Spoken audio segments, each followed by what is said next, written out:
It's officially that time of year, Alan. The sun is shining. The birds are singing. The bakers are... Where are the bakers?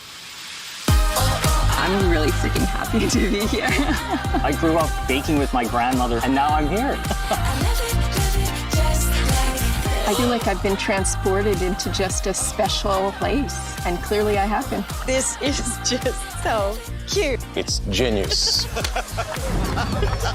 So, Anna, here you are, season 6 of the Great Canadian Baking Show. And boy, oh boy, no one else has done this. What's the secret? I think the secret is that every potential new host, we just kidnap them and lock them in a little tower at the CFC, the ground. So don't tell anybody. Okay, that'll be our secret. Now, last time we talked last year, season 2, we were sort of coming out of COVID, allegedly. And yeah, yes, it is allegedly.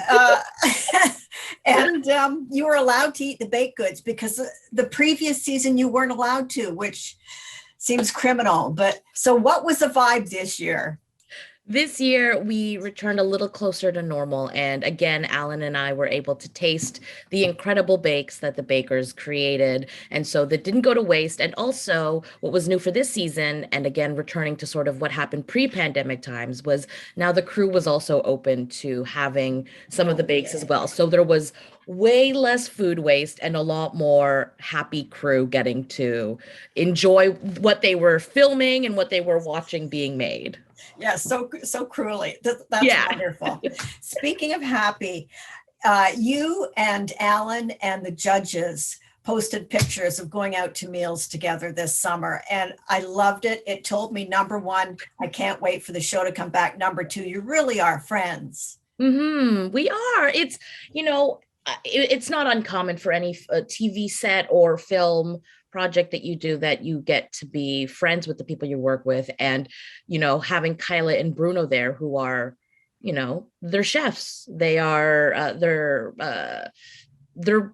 professionals. And so it's nice to get to share food with them, but that's not something they're making. I know chefs appreciate when they don't have to do the cooking, and also get to show them a little bit of Toronto's really fun, delicious cuisine. Yeah, no kidding. Yeah. In my little town, in a block that's maybe half a mile long, there are 26 restaurants. So food is big, and bakery is and this is what I think about the series, the Great Baking Shows, the British one, this one, is that they have in a way changed culture. They've really brought baked goods to the forefront, and you see bakeries on every street corner now.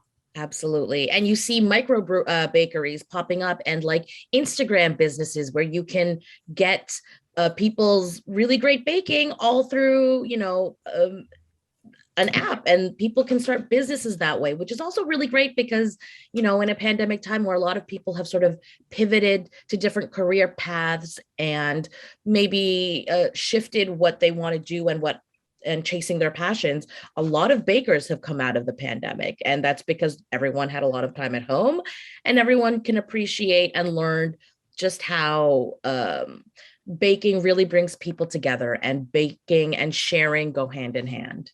Isn't that the truth? And yeah, you can't just bake one cookie. Yeah. Yeah. Who does that? Yeah. But baking was put on earth for our pleasure. Exactly. And, and I love that in the show, the baking, the close-ups, the icing sugar, the gels. But I also love the joy of the contestants. Also tempered sometimes with a little bit of fear and nerves, and you can see them sweating nearly, but the joy of it. And that must be so wonderful for you to experience that every week.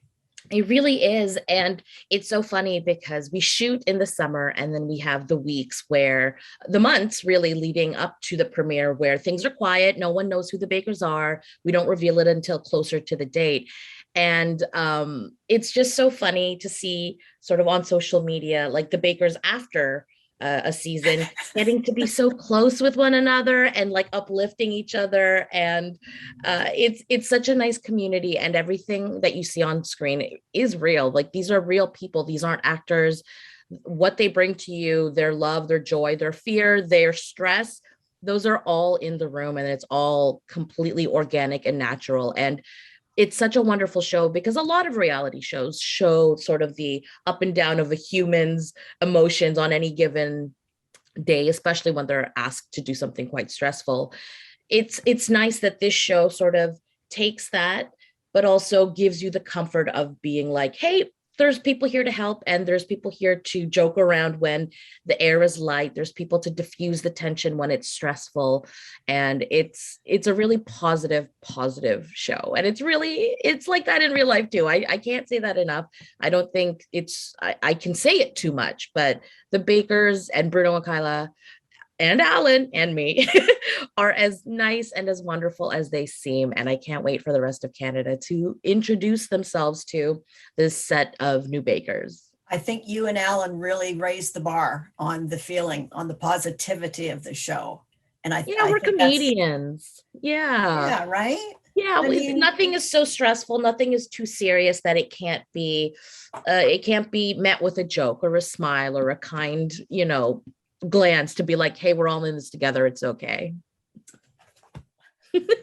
Love it. Anna, you are a darling. So good to see you. And I hope to see you next year. Absolutely. Well, me too. Fingers crossed. And if you don't, I might be at the CFC in that little tower that I've locked everyone else in. You're right. Yeah. You better throw something in there for them to eat. Yeah. They get all the baked goods. They're fine. They're fine. Thank you, Anna. Thank you, Ann. Bless your heart. It's officially that time of year, Alan. The sun is shining. The birds are singing. The Bakers are... Where are the Bakers? I'm really freaking happy to be here. I grew up baking with my grandmother, and now I'm here. I feel like I've been transported into just a special place, and clearly I have been. This is just so cute. It's genius.